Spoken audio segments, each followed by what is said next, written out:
Way, PTSD, I never thought I had it. I never thought it just didn't pertain to me. And so many, when I got involved in veterans affairs and veterans issues and stuff like that, yeah, those memories came back. And they, as my friend Dave will tell you, that first comeback is a... It can be, yes. It can be another soul-shaking experience. But let me just share this with you. When you don't know, and you have been taught, and that's key there, because PTSD in many is an acquired mental illness. Those things that we learn can be unlearned. There's a point and place in time where we need to find that peace with whatever we have been. Does that mean that we have to be that today, or we're stuck in the headlights of our past? What I'm suggesting to you, and that which I know, because I've been there and I've done that there is a process, and that's what that generational responsibility is all about. Because I know that darkness that says this is it, there's nothing else. This is how we get into the suicide. What I'm saying is that there's a process where we can get to understand what has happened to us, how we have changed, and then with your eye on the prize for you, that you can be what you need to be for you in spite of whatever has been. And that's what we do. The same with our senior vets. We cannot, as a grateful nation, let them just pass away in isolation and alone, not having their service validated by not receiving the services and the support that honorable service has earned. And there's something about the peace that we can bring to them also, as individuals and as a community. You know, a striking thing comes up at this point, and everything you said, Dave, is more than so true. The irony of it today is, back in WW2 time frame, you weren't much of a man if you said something. Much of a woman. Women were in the military, the nurses, etc. But if you brought up and said something, like you said, the stigma. You're so right. Nobody knew that before. Okay, fine. If you don't know, you just don't know. But today, the things that your father went through, of all places on board the Enterprise in WW2, as a fireman on the deck, as a child growing up, you couldn't understand, because nobody told you, nobody knew, and he certainly didn't tell anybody. Today, at least you know that there is. It's like Dave says, there's things that you learned because you were forced to be put into it. Right. Not so much your job, but good grief. Very true, John. And what I wanted to ask Mark is, you know, when you came home, well, how did you find the help? See, I had to learn the hard way. I was in a bad place. I was basically masking my symptoms. I didn't know I had post-traumatic stress disorder. I was basically just living my life in a cloud. First drinking, and then then later it was a substance abuse. Basically, like a methamphetamine is what a lot of returning veterans are using, because it doesn't. You don't sleep. You don't have to sleep using that. So, and then that, you know, that is a bad decision for, you know. That's not a way to. It's not a way to self-medicate. It's not a way to cover up. You know, it's not what you need to do. A veteran that's having those problems or issues, you know, don't make yourself, you know, get in trouble with the law before you have to, you know, realize you have these problems and you have to get treatment, and because you are responsible, you know, for your actions, for yourself and your family. But if you don't know where to go, which is why the V-Spann is so important, if you don't know where to go, where did you go? How did you find out? This is what we want to... You know, instead of having to find out through a correctional institution or a, you know, probation officer, the way to do it, like this V-Spann is a great medium to utilize to reach those veterans. I've been a veterans advocate for years. I'm a past commander of my American Legion post, but I myself didn't know I had post-traumatic stress disorder until it was too late, and I got the diagnosis, and I got the help I needed, and 100% better than I was. I'm going to suggest to you, first of all, it's not too late, because you're here today and you're doing well. That's just one of those life experiences.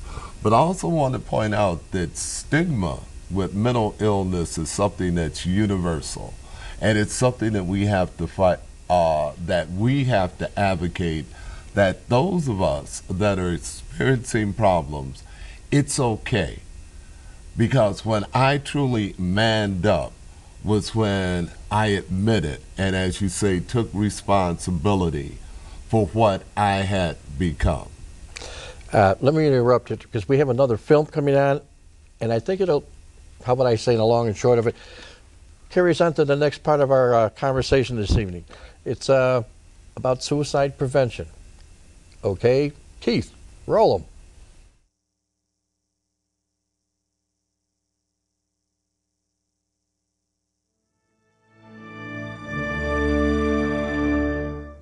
At the Veteran Suicide Prevention Hotline, trained VA counselors are standing by to help troubled vets 24 hours a day, 7 days a week. In fact, since first taking calls in 2007, it's estimated that these VA mental health professionals have helped save the lives of some 10,000 veterans. How do they do it? Well, you're about to see. Thank you for calling the Veterans Crisis Hotline. My name is Leslie. How can I help you? Every responder at the Veterans Suicide Prevention Hotline is a trained mental health professional. People come here to work for a reason, and that reason is they want to provide superb services to veterans in need. When a call comes in, the responders listen carefully, offering much-needed support and informed advice. Once we get a consult from the hotline, it's our responsibility to make sure that the veteran gets the medical or psychiatric care that they need. Sometimes the situation is more urgent. When that happens, responders call for backup. They'll enlist the help of the health techs who are available to them to assist them in finding where the veteran is and what the available resources are in the community that the veteran's calling from. The hotline and its community of caring is available to every veteran whenever they need it. VA is reaching out to help our nation's newest generation of veterans, those who served in Iraq and Afghanistan, making sure they know someone is there for them, no matter what time of day or night. If you or someone you know is a veteran and troubled by thoughts of suicide, please call the Veterans Suicide Prevention Hotline at 1-800-273-TALK and press 1 to talk with a trained counselor.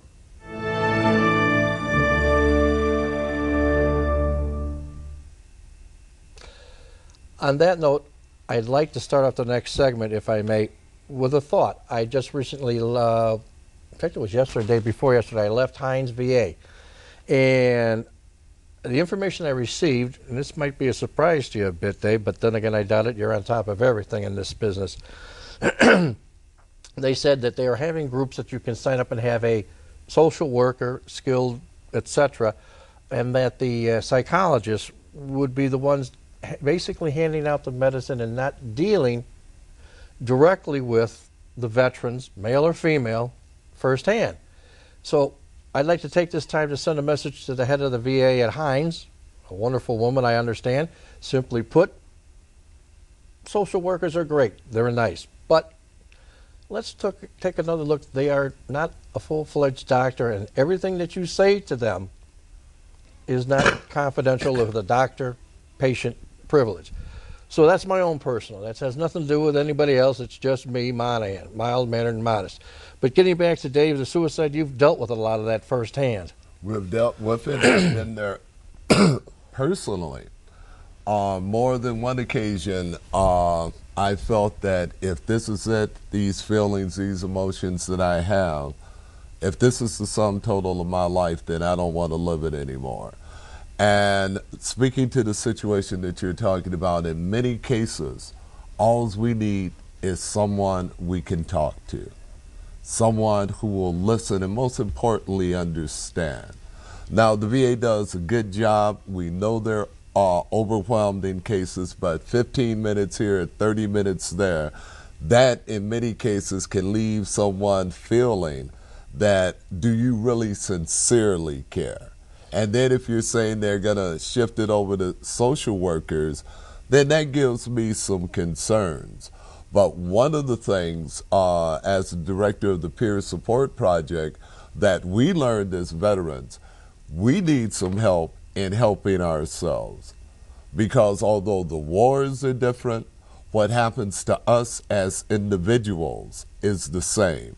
What happened to my soul, yes. What happens to his soul, what happens to his spirit, and utilizing peer support and establishing bases in the communities, I got time to listen to you. What do you think? How do you feel?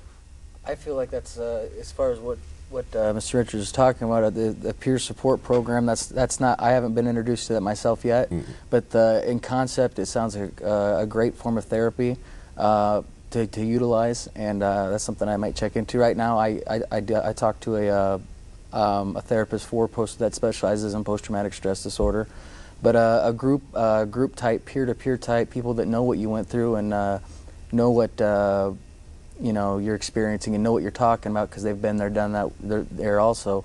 That's something that's appealing to me and probably a lot of our veteran viewers. I will hook you up on that, but I want to make something real clear. Peer support is in conjunction, it complements and supports what the clinician does. So definitely to enfold that into your treatment plan, be glad to introduce you to the Vets for Vets program, but keep on with that treatment plan, hook up with us, because we will be there for you. Sue, you're kind of like, so to speak, you got the ramp up. What do you got to say, Sue? The floor is yours. Well, first of all, I've got to say that Mark, That's Junior. Of course, we know. Mark Jr. You got a minute, so wrap it up. Mark Jr., I just, you have been so brave here tonight to come out and tell us all about this topic and to share your personal experience with everyone, our audience and all the veterans that are going to be exposed to this and their families and the people that you can help. So your bravery, thank you so very much for this. And long story short, if I may, we're kind of ramping this up here. I personally want to thank my friend Dave, because this guy's a frontline winner. And I want to thank you, Mark, because see, now you're free. When you can talk about it like that, you put it out there, you can let it go. I just hope it helps one of our viewers. Oh, my man. That's it helps one, it helps. That's what I'm talking about. All right. Sue, thank you. Mark, once again, thank you. Truly. Pleasure. And slowly to wrap it up, I truly hope everybody has learned a lot from this. And remember, Dave, and the things that you saw on the TV screen, and V-Spann, help support it. Write your local state reps and whatever, and get involved with it. You don't have to physically, but a phone call or an email or whatever lets everybody know that, hey, you're not alone. And we're not alone. We're all together. And last thought, what color is a veteran? We're all green. That's what a veteran is. What? Thank you.